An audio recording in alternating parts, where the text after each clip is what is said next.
Coming up on this week's episode of The Bohnfire, UFC legend lightweight contender Dustin Poirier, El Diamante, joins the show for the first time to break down UFC 308. He is working as a desk analyst for ESPN on this card out in Bristol with Chael Sonnen, Brendan Fitzgerald, Dean Thomas.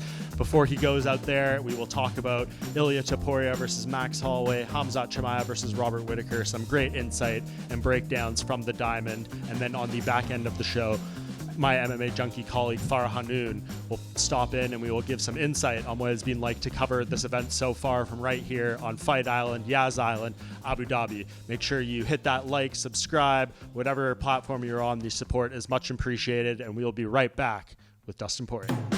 All right, back now with one of my very favorite people in the sport, joining the Bohnfire podcast for the very first time. It is Dustin Poirier. What's up, brother? Thank you for doing this. What's happening, man? It's been a while since we chatted. Yeah, it is. And in the spirit of kind of the theme of, you know, the Bohnfire, kind of like to reminisce a little bit to kick things off. So I want to show you this photo of the first time we met. I want to see if you remember where this was taken and when this was. Here you go. Any memories of this? I think I do, man. Was that Ireland?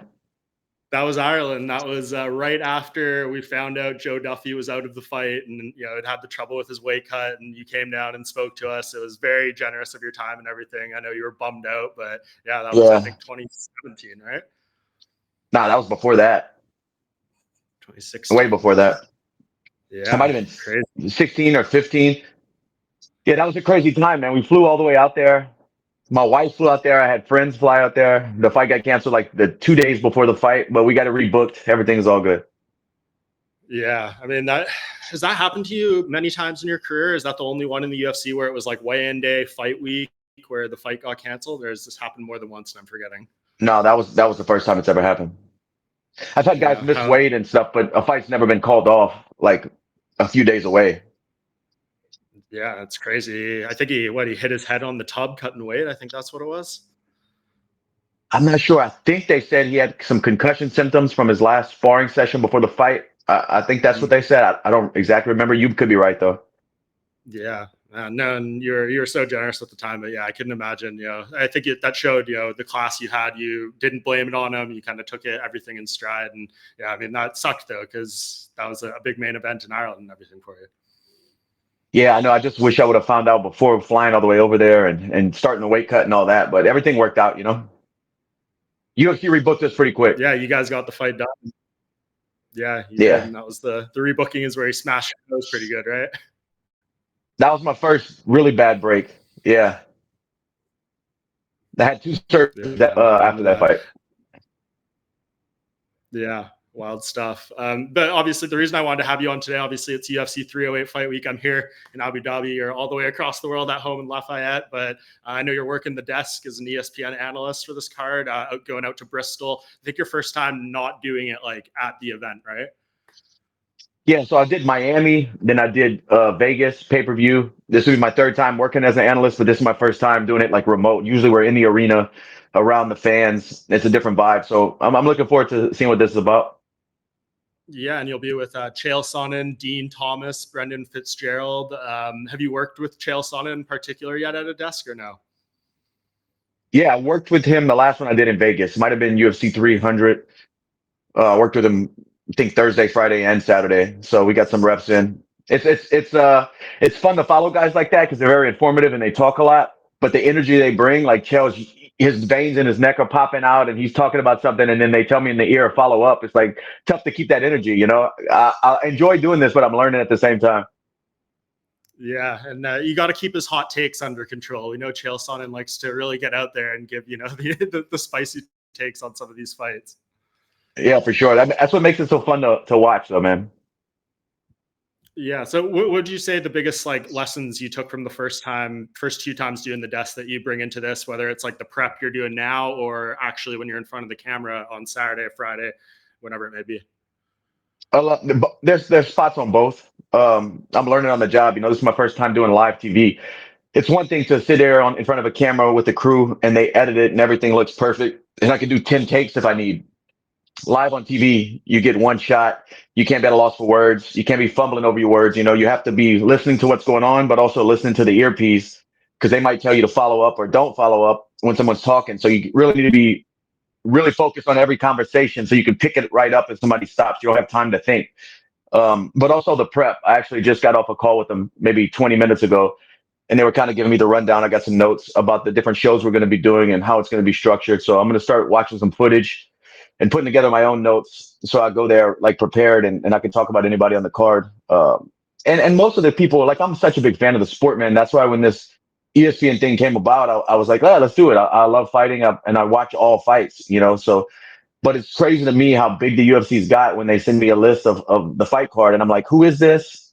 I don't remember any fights. The UFC just got so big now. I don't know how many people are under contract, but even as an avid fan of the sport, sometimes, man, it's hard to keep up with everybody, and I try to watch everything. Yeah, and I think last I heard it's like over 700 now, and I know they just signed a whole bunch more through Dana White's Contender Series, and usually they'll do like a round of cuts on the roster right after that. So I guess we'll see what the number looks like in a few weeks here. But yeah, man, even for me, like sometimes I'm doing stuff, I'm like, this person has had 5 fights in the UFC. Like I don't even recall any of them. It's crazy.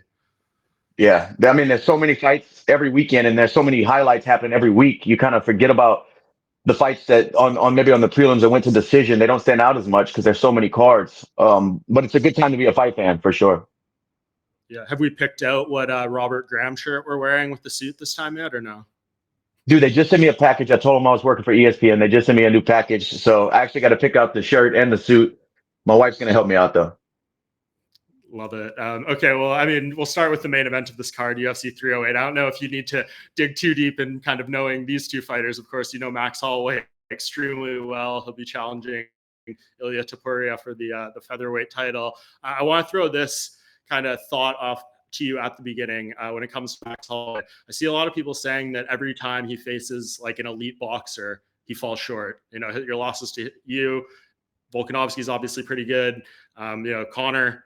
Would you say that, maybe this is like a matchup against a really good boxer is where maybe he struggles the most? Topuria is definitely a very technical and powerful boxer. He's always in position to fire big shots. It's going to be tough to say. I would say the length would help him out, but also, Volkanovski's a lot shorter than Max and was able to get inside and hit him with shots and use his footwork to get in. But we'll see, man. In my head, I think if Max stays long, Max has great technique as well. Kicks a lot, uses his knees, uses his legs. If he keeps that kicking distance, I think he's going to have success. But if he's pointing to the ground and they both oblige and they're in the pocket swinging, man, Topuria is fast and powerful with great technique. I'm excited about this fight. It's a coin toss. I can't pick against Max. I could definitely see Topuria winning, but just Max's experience and the championship fights he's been in, I don't know. We'll see, man.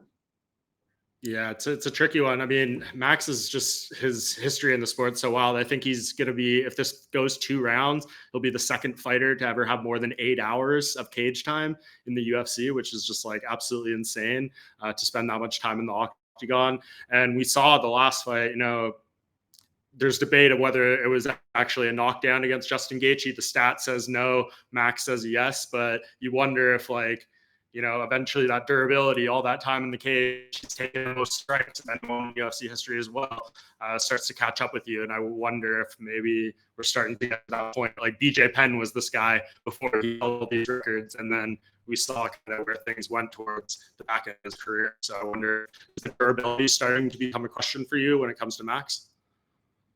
No, not yet. I don't think so. He's in his last few fights, he's absorbed big shots and didn't really stumble around. I think it was kind of a balance thing, and it was a good shot. I mean, sometimes you get hit in the right spot, you're off balance, you lose your footing, things happen. But it wasn't like he was hit with a shot where he's wobbly or the bell saved him he had to clinch and survive. He kept fighting. I didn't see it. Yeah, and we saw how he ended that fight. I mean, he stood right in the pocket and got like an absolutely incredible knockout. But that was at 155, that fight against Justin Gaethje. Now he's back at 45. I've seen him this week. He always kind of looks a little bit rough the week of the fight for 45. He always makes it. He's never missed, besides like that one time against Brian Ortega a few years ago where they ruled him out medically a few days out from the fight.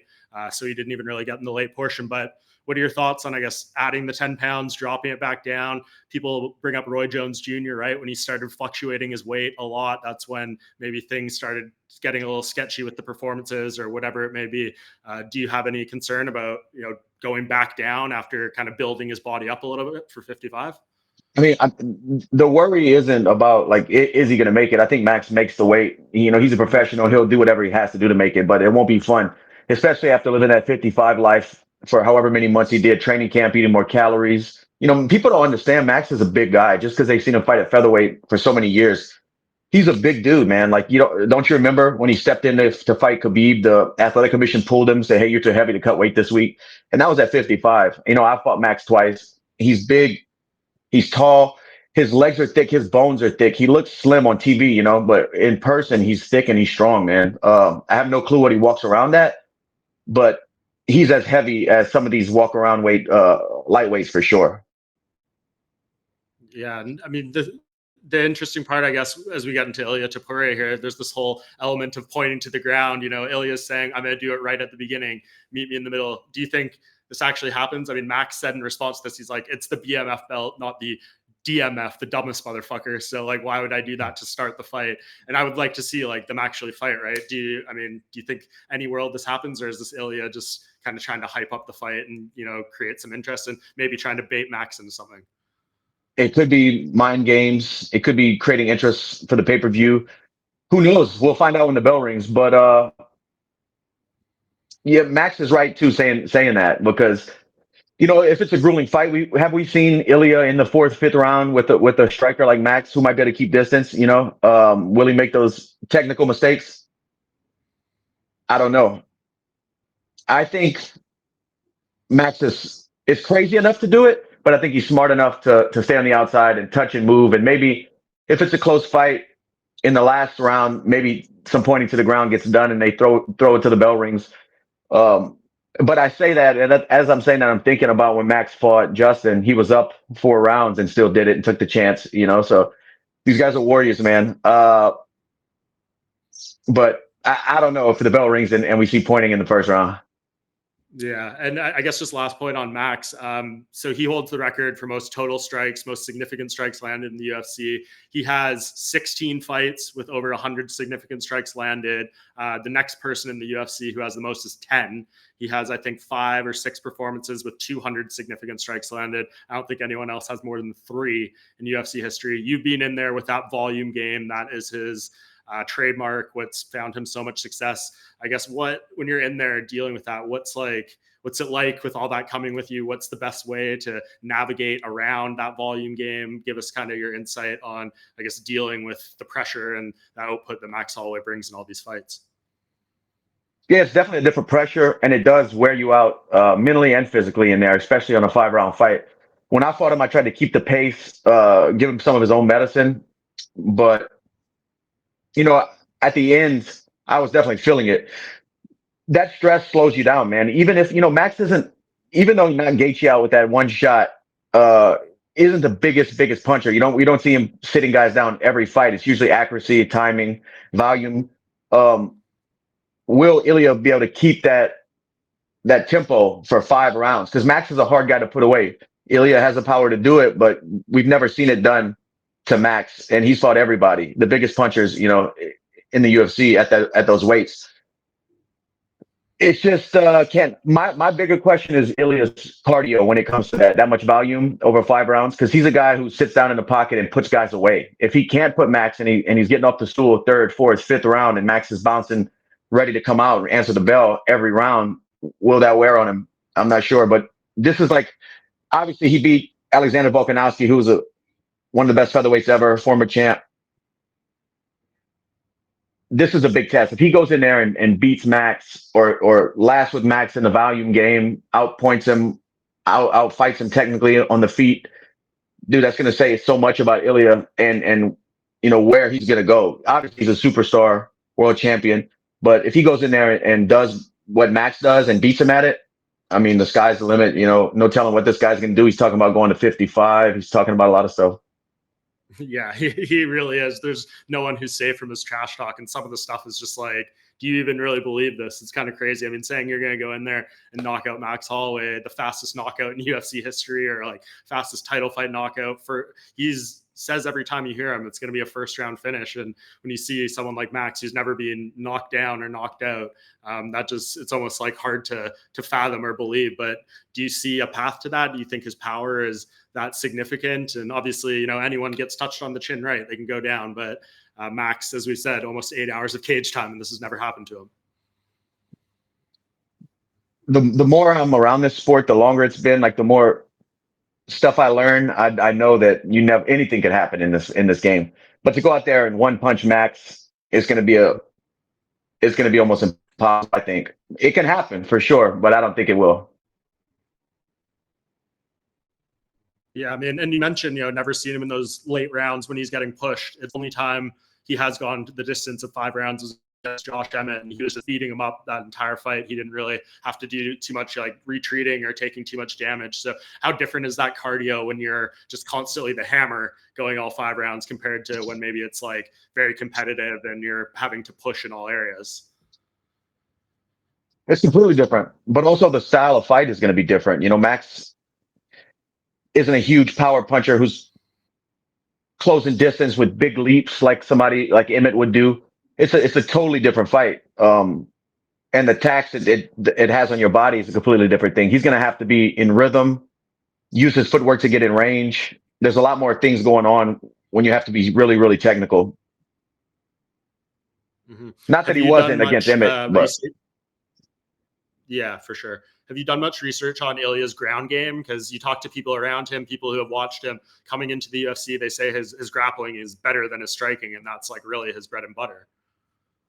no, I actually need to start looking at some of it. Obviously, I've seen what people say and I've seen what he said that his ground game is better than his stand up game. But this is a fight where I don't think we're going to see a whole lot of that unless Ilia goes in there, you know, trying to confuse Max and shooting shots and stuff. But we don't see Ilia diving for legs or chain wrestling guys down. And also, if he does that, that's a whole other thing to put a hole in your gas tank. Max is hard to take down. He's very strong. His legs are very strong. He has a really good base.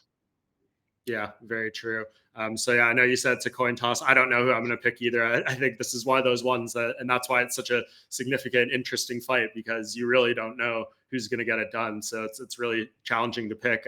Is there a point in the week where you think you might know? Is it after you see them weigh in? Is it after they face off for the final time and you see that energy when they're rehydrated? When do you think you'll be like most confident in how this goes?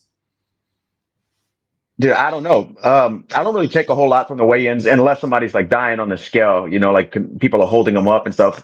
Other than that, there's not a whole lot to take from the weigh-ins for me because I've seen guys look away in face-offs and win. I've seen guys, kind of timid and go in there and be killers the next day. So I don't take a whole lot of stuff from that part. It's just their fighting styles and their history. And looking at that, Ilia's done some great things, but dude, Max is incredible. I can't ever pick against Max. Yeah, I know it's really tough to, given everything we've seen. All right, well, let's move into the co-main event a little bit. Khamzat Chimaev, I've seen him. He's here. He looks healthy. I think he's going to fight. He seemingly changed his nutrition. He's changed how he trains, much less like severe overtraining type of stuff. And he is here. I think we are going to get this fight, which I think was the biggest concern if he'd actually make it to fight week. And then you have Robert Whitaker on the other side, who's saying this was the best camp of his life. I know that's always kind of said, but like he's really nailing that home. And he's saying that parlayed off the last fight against Ikram when they were supposed to fight a few months ago.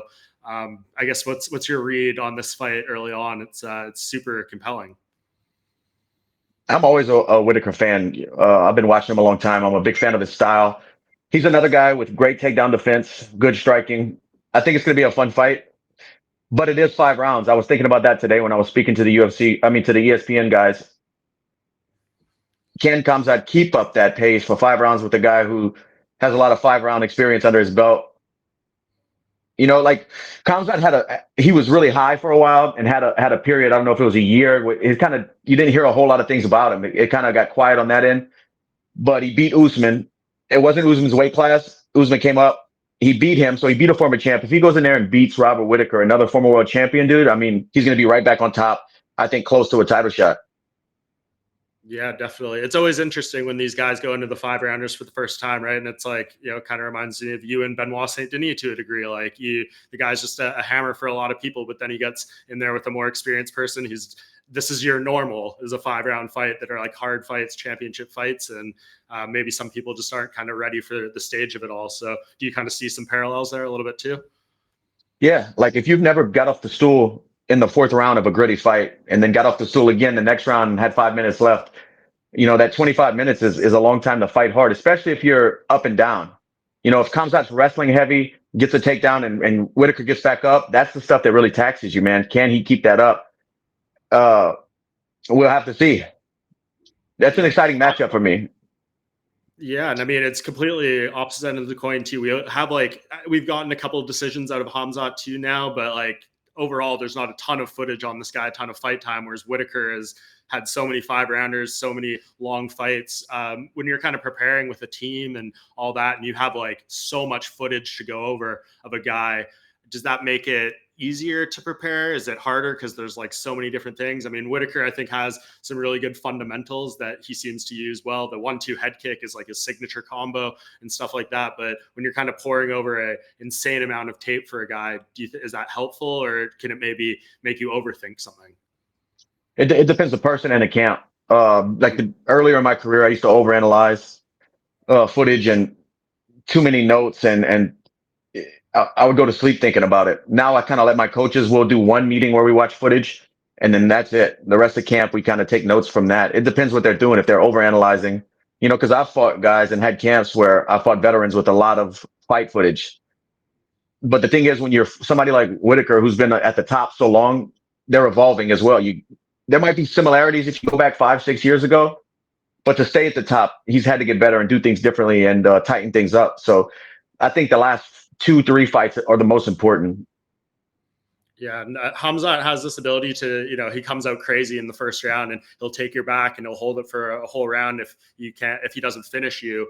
I guess like his back takes, his choke attempts. Do you think that's probably the strongest suit of his game at this point, from what we've seen at least? I think a guy like Whitaker, it's going to be tough to get around to his back. It can happen, but I think it's going to be tough to get around to his back. Uh, I don't know. I don't know. I just need to see him get the takedowns because he's fighting a real 185er who's established and solid and like I said, been at the top for a long time. A very well-rounded mixed martial artist. I think he's going to have more trouble than usual with the takedowns. Yeah, and I mean, Whitaker hasn't been submitted since October 2011, almost exactly 13 years ago. So he's not an easy guy to tap out when you get him on the ground. Yeah, man, he's been at the highest level for so long. He's great everywhere. That's why I'm such a big fan. He can wrestle. He has jiu-jitsu, great kickboxing, and like you said, the 1-2 head kick. He does some timing things that are pretty unique. For sure. All right, let's move on to what I think is the last kind of big marquee title stakes worthy fight on this card. That's Magomed Ankalaev and Alexander Rakic. This is an interesting fight at light heavyweight for sure. Ankalaev, I think a lot of people thought he should have got the shot against Alex Pereira, but maybe his style or his personality, I don't know, something there that the UFC doesn't seem to be super eager to rush him into that shot. And he's fighting a guy on Rakic who's a pretty wild man. We talked to him today. We saw him here and he looks in ridiculously good shape. He said, well, he's watching Ankalaev and, Pereira trade shots and interviews, and on Twitter, he's being quiet. He's working his ass off and he's making sure like he can win this fight. What do you think? Is Rakic a live underdog here? Is Ankalaev just, maybe too good? And a lot of people think he was like the uncrowned champion after he had that draw with Jan Blachowicz. They feel he should have won that one. So what do you think on this fight? For sure, he's a live underdog. This is mixed martial arts, and everything that guy does is all power, big punches, big kicks. But if Ankalaev goes in there and beats him, I'm sure he's gonna get the next title shot. I thought when I worked 300 and Pereira fought Yuri, I thought that's who was going to be next. So to see him take another fight, I think it just cements himself as the next guy. But it's a big test. He's fighting, I've seen train before. I've seen him spar. A lot of power, and he's long and big, man. Yeah, definitely. I mean, I think people for some reason label Ankalaev as one of these like Dagestani grappler type things. I mean, he has the grappling, but he has 6 knockouts in the light heavyweight division. Like he's won the majority or at least half of his UFC fights by knockouts. So I don't know why he's getting like this label of being, a guy who holds you down or stalls you against the fence or whatever. Oh, and didn't he tear up the guy's leg? Didn't he calf kick? Yeah, for sure. He's another well-rounded guy. At this point of mixed martial arts, you can't just be a grappler anymore. You have to be good at everything. And anybody who's at the top is good at everything. No matter what people say or how they win fights, they can do it all. Yeah, for sure. It's interesting, kind of like shifting gears a little bit, but this has been a big talking point in recent months. Merab Dvalishvili wins the title. You see some of these guys, like the really strong grapplers, are kind of collecting belts at the moment, and there's, I think, a lot of frustration from the fans, and like almost feeling like the wall install, lay and pray era is like coming back to a degree. When you're watching fights lately, I mean, last Saturday, 9 of 11 fights went to a decision. At PFL, I was there, like a bunch of decisions as well. I know Conor McGregor was very critical of your teammate Johnny Eblen and his performance, but it's kind of like packaging into just this kind of perception on how grapplers are performing, and maybe refs awarding, not doing enough breakups, judges maybe not awarding certain defense or whatever. Do you have any kind of thoughts on this, maybe, I don't know, a little era we're in right now, or frustration from fans and kind of some of these fights that we're seeing? I mean, it is what it is. It's mixed martial arts. Of course, I've been on the other side of fights where I lose decisions or get grappled heavy, and then I'm come back home and I'm like, man, that was too much. I wish we would have just fought. That wasn't a fight. That was a wrestling match or whatever. But that's my problem to deal with. I have to up my skills on my takedown defense, on my submission defense, my scramble. I have to be able to get back to my feet. So it is what it is. If I'm in a fight, of course, I'm going in there to have a war. I want us both bleeding. But if something happens and I change levels and get an easy takedown, you're crazy if you don't think I'm going to do it again and again and again until the bell rings and I get a decision. I'm fighting to finish, but if I find an easy route where I know that I'm dominant, I'm going to do it. So these guys who come with heavy grappling experience or wrestling experience, whatever, if they see that path to victory, do it. That's fighting. That's mixed martial arts fighting. Yeah. What about, I guess, I can understand. I can understand as a fan, if I buy a pay-per-view, I want to be on my feet cheering every round, watching guys swing for the fences. But I also respect and understand the intricacies and how complicated getting good at what they're doing, that people are complaining about, is to do, man. It's hard. It takes years and years and years of grind, years and years of practice, understanding. A lot of stuff goes into this. It might be boring to the fan, but obviously, as me, I've been doing this so long that I respect it and know how hard it is to dominate somebody with grappling, or even if you call it wall install, whatever you're doing, you got to be able to clinch, get underhooks, get off the fence. That's up to the guy in there to make the fight happen.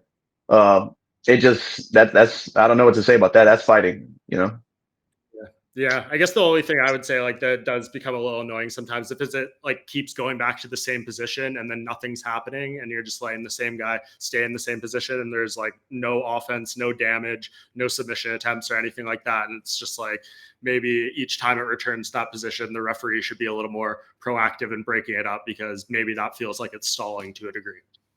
And I'm with you on that. If there's no action going on, like not these little punches, like the guys on the fence just kind of barely tapping, like, just trying to look busy. The same thing on the ground, though. Like if somebody's in guard and just they're not really posturing up and trying to do real damage with elbows or trying to pass guard. If they're just sitting there letting the clock tick, you can kind of see it when that happens.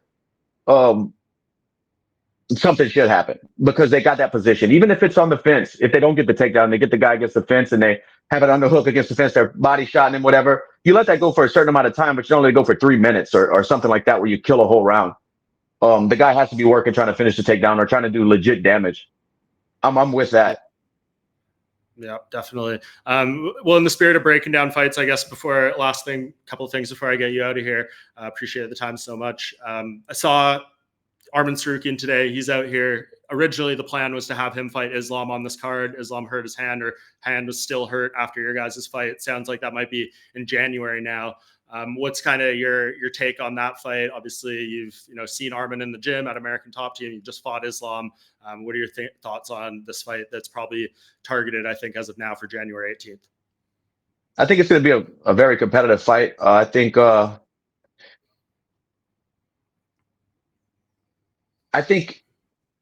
it's going to be mostly a wrestling match. I do believe that. I haven't seen a whole lot of Arman striking, but I would think Islam probably has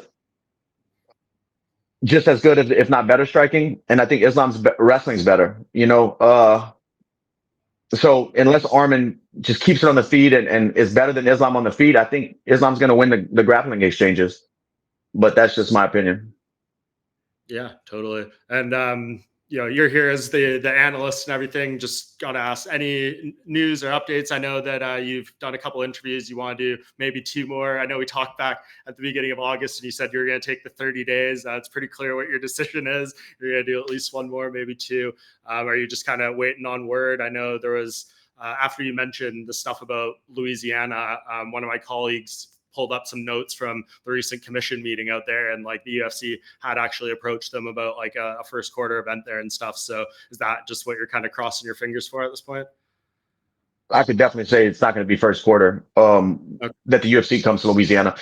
So that's the whole thing. I want to do 1 more and retire and walk away from the sport at the top of my game. I don't want this thing to squeeze me out and try to keep seeing what I have left in this body. I want to leave on a good note. But if it's not till, we don't have a definite date. So me and the UFC has been in contact over the past few weeks. We don't have a definite date because they plan so far ahead. I don't want to wait till the end of summer or, towards the end of next year to fight again, especially my retirement fight. So if it will be that long before they come to Louisiana, maybe I get one in before that and then retire home.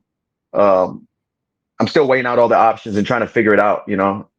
If the fight for Louisiana was first, second quarter, if it was closer, I would just wait it out and fight in Louisiana and retire here at home and only do 1 more. But if it's going to be almost a year between my last fight and a potential Louisiana fight, I don't want to sit on the sidelines that long, because the more I sit on the sidelines, the further I am away from the sport. I'm only training 2-3 times a week, still running and still hitting the bag and stuff like that almost every day. But that's not fight training. I can't be doing 1 jiu-jitsu class a week, 1 kickboxing class a week, and living my normal life. I need to be all in or all out. So if it is a long wait, I'm gonna have to take a fight just for my mental. Yeah, you don't want to lose your edge, right? Exactly. Yeah, and it's funny though. Like if you did happen to do 2 more and you win them, I was talking to Mike Brown in Saudi Arabia out there. I don't know if you saw our interview. He's like, he wins 2, maybe it's another title run. They could give him another title shot. Like, oh man, he feels like you got another title run. He said maybe you have 3 more in you, but I think that's maybe just the belief of your team.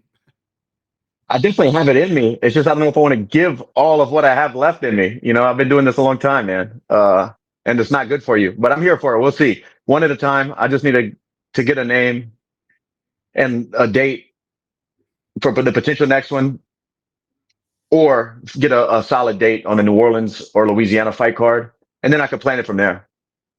Yeah. We've talked so many times, like in recent years, about your criteria for kind of the opponents and like things that matter to you, get you excited. Is that the same for this, or is like the idea of a retirement fight? I'm sure you want a logical opponent. You're not going to fight just anyone, but just the retirement fight and like that whole element of it, kind of check those boxes, maybe less so than the opponent. I want bangers. I want fights that I'm nervous about. They're dangerous. I don't want to. I want to leave the sport the same way I've always fought it. The hardest fights, the toughest fights. I want 5 rounds. I want the heavy hitters. Yeah. Yes, sir. Awesome. Well, it's going to happen soon here. Hopefully, I hope you get good news. And yeah, man, I appreciate you doing this. What's it like kind of being on the media side? Do you think I saw that article I put out today, showing that you're going to be working the desk and people are like, when's Dustin going to be in the booth? Are they grooming for this? Would you ever want to do like actual cage side commentary at one point? I'd love to. I'd love to, man. I want to be part of this sport. Whenever the Louisiana fight happens, or if it doesn't happen, if I lay my gloves down in another city, when I walk away from the cage, I still want to be around the sport.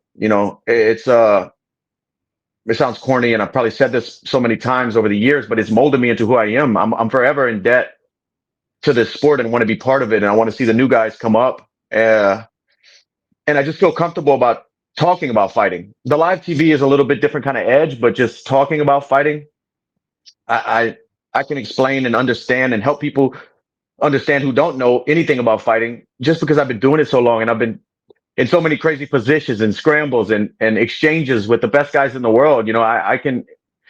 I just want to be part of the sport whenever I lay the gloves down. Whatever that will be, we'll see. But working for ESPN has been fun. Everybody behind the scenes there is incredible. And we'll see where it goes, man. Yeah, for sure. Well, hopefully you got a date soon. My ideal scenario is you and Kayla Harrison get fights close to each other, because Kayla said that she wants to have the first in-person edition of the Bohnfire at her place down there. She said she just built like a big fire pit and stuff. So I'd love to get back down to Florida and kind of maybe do something with both of you guys at the same time before some big fights there. Yeah, if it works out, I'm there, bro, for sure. Yeah. All right. Sounds good, Dustin. Really appreciate you doing this. And hopefully you'll be on here many, many times in the future. And we'll take a break and we'll be back with my colleague, Farah Hannoun, to talk a little bit more about UFC 308. All right. Back now with one of my other favorite people in the biz, my MMA Junkie colleague, Farah Hannoun. I know, Farah, it's a tough act to follow Dustin Poirier on the show today, but I'm sure you'll do a great job as always. We're here at UFC 308 in the host hotel lobby, feeling all the vibes. How are you enjoying being here so far? Everything's been great. It's been a nice start for us at Fight Week. So it was enjoyable at UAE Warriors yesterday. Got some good content, so it's been awesome. Yeah, Tuesday night we went to UAE Warriors. It's Wednesday morning now. We're getting ready to go to Media Day, and then obviously kind of the real Fight Week kicks off now. We have the press conference. There's a power slap event if you're into that type of thing. No, you're not in particular, but it's a loaded week, weigh-ins, and then, of course, UFC 308. This thing's a monster. Does this feel like a bigger one? You've been here for pretty much every Abu Dhabi pay-per-view. How does this one stack up in your mind? Listen, the main event for me is one of the most highly anticipated fights in a very, very long time for me. So that alone, and you forget about Hamza and Whitaker, which is crazy, right? I think, obviously, it's been a minute since we've seen Hamza, so... I think we're traumatized. Yeah, we don't want to get too excited, right? So I think once we see them at Media Day and stuff like that, it's really going to kick in. That's a fantastic, main and co-main are incredible. The whole card is, but main and co-main are just fantastic. Yeah, and I mean, it's interesting compared to some of the recent ones. There's no Khabib, there's no Islam on this card. Does Hamza stack up to those guys in terms of a star in this region, or has he been held back by the inactivity? How would you compare him right now to some of those big stars? I think the inactivity probably hurt him a little bit, but I think once he makes the walk and if he's successful, he's going to pick up right where he left off, because he came in with a bang, right? So the expectations were so high. He was insanely active, and he said all those bold things. He was bouncing between two divisions and whatnot. So he's still undefeated. He's still a big star. I still believe there's a ton of potential for him, but it's just all the inactivity, the health issues and all that stuff have kind of set him back a little bit. So I think people tend to not get too excited when it comes to him. But I think if he can go out there on Saturday and put on a Hamza-like performance, I think he'll pick up right where he left off. Yeah, it's interesting hearing him talk a little bit in the media. We'll obviously get our chance to speak with him at Media Day, and obviously make sure to watch that on MMA Junkie. But you see some of the other clips, he's saying he had depression, and he's, even crazy stuff in how he was training, and he's I didn't even know how to take vitamins properly and things like that. Did you hear that kind of stuff around him, on his rise, that even though this guy's so good, maybe his discipline is a little bit messy, the things around him are a little bit messy? I think what I kept hearing about Hamza is he overtrains. I think that's what I've been hearing from day one. Even when guys back in the day, Jimmy Manuel, Gustafsson and stuff, that all-stars Sweden, they would talk about how he's such a workhorse and stuff like that. And we've seen a lot of fighters that live at the gym. Bilal is another one of those guys who's just training 24/7. But when you're Hamza, you feel unstoppable, right? You're undefeated, you're dominating. You don't think that these things can happen to you. So when they do, I can understand why he feels the way he does, especially with all the hype and momentum. He was on the cusp of a title shot, and it seems like it's the same narrative, him being on the cusp of a title shot, but it's been almost a year and a half or almost two it's the same narrative, and he just hasn't gotten to that point that he wants to. Always so close, but hasn't. So I think that's why it's been so hard on him, because he is used to kind of living in the gym, but sometimes this stuff takes a toll on you. So Yeah, definitely. And, he was saying, I think momentum's the really big, important part for him. And I think he did an interview with CBS Sports where he said the stuff about entering the U.S. is, not accurate. He can fight there. It's just being, issues with getting a date set because he can't actually fight. Is that what you've heard as well? Yeah, I mean, it seems like all the rumors surrounding him have been debunked. I know some people were talking about him retiring, then his manager told me, no, none of that is true. So I think it's just because he doesn't do a ton of media, right? So we're not always hearing it straight from him. There are some guys who are on social media 24/7, right, and always posting and updating. So, but I think they want him in this region. I think they know that they can make a start out of him here. We're hearing that the UFC might be coming here a lot more next year, so it's understandable why they would want someone like Hamza to continue to help make big events happen here. Yeah, just so I need more 14-hour flights to Dubai and Abu Dhabi. Do you think it's going to be Sean Strickland next at middleweight, or is there any way, from what we know, that fight isn't official at least or signed? Is there any way if Hamzat does something crazy, or maybe even Whitaker, because they have that event in Sydney that they announced for February 12th, UFC 312? Could one of these guys ruin Sean Strickland's day? You know what, because sometimes now we've noticed that the UFC, when it comes to certain events, they want certain people on certain events. So it's like when you hear Islam wants to fight in Abu Dhabi, who's ready to fight him in Abu Dhabi at that date? That's kind of how the UFC's been working right now. It's like who's ready to go. So I think if Sean Strickland gives them a tough time, I know he's not a fan of traveling outside of the US, and he keeps saying, why do you guys keep booking me like Canada, Australia, and whatnot? So unless Strickland acts super difficult, I wouldn't be surprised that if Hamza or Whitaker, the winner of this fight, comes out unscathed, and Strickland's being difficult, and they want Dricus in Sydney, absolutely, because that's what his coach said right in a recent interview, I think, with Submission Radio. I wouldn't be surprised. Yeah, Strickland's got to play ball, and I'm surprised he wouldn't want to go there though, because I was there for the fight with Israel Adesanya, and he was beloved by the Sydney crowd, and Dricus had his fans too. That actually feels like a really good fight for that region, even though technically neither guy has the tie, but they both had their past two fights in Australia. So yeah, I think that's an interesting move. We'll see if they ultimately do that. We'll talk more and see interactions between Ilia Topuria and Max Holloway, but right now, as we get into things, haven't seen them make weight, haven't seen how they look on the scale. What's kind of your read on this fight a few days out? On them, the main event. Yeah, I mean, listen, Ilya's been saying some crazy stuff. I know, it's unreal. It's unreal. I mean, look, I'm a fan of Ilia. I think he's a fantastic fighter, but I think he's gone from kind of confident to arrogant right now. He's kind of crossed that line of just confidence. Yeah. So I think he's rubbing a lot of people the wrong way. But listen, if he goes out there and does what he says, it's only going to push him that much more. So he knows what he's doing. But he's talking about 3 weight classes. He's going after Bilal Muhammad. He's talking all sorts of crazy stuff. So he used to be a bantamweight, FYI. He ended up missing weight in a Cage Warriors title fight, which is why he never became Cage Warriors champion. He won that fight. But that's kind of what prompted the move to 45. But now he's talking about 170. So you're old, man. You've got Max is a tough fight. But it always seems like, when you talk this kind of stuff, that's when the guys lose. I can't remember, aside from Prime Connor, someone who just talked this crazy amount of shit and then actually went in there and did it over and over. And this is his first title defense. Yeah. So he doesn't have the proven track record. Of course, he has the undefeated record, but at this level against these guys, it's a huge leap from Josh Emmett to Volkanovski, and then this is probably a lateral leap. But yeah, before that, he pretty much just has the one truly signature win at this point. And you could raise a lot of questions about that Volkanovski win with the turnaround after the Islam Makhachev knockout. We'll never know for sure what Volkanovski's durability was, his mindset was in that fight, but you can ask the questions for sure. Yeah, and I mean, I can't remember which interview, so I wanted to shout out the outlet, but he said something along the lines of Josh Emmett being tougher fight than Max. I saw that this morning as well. Yeah, so...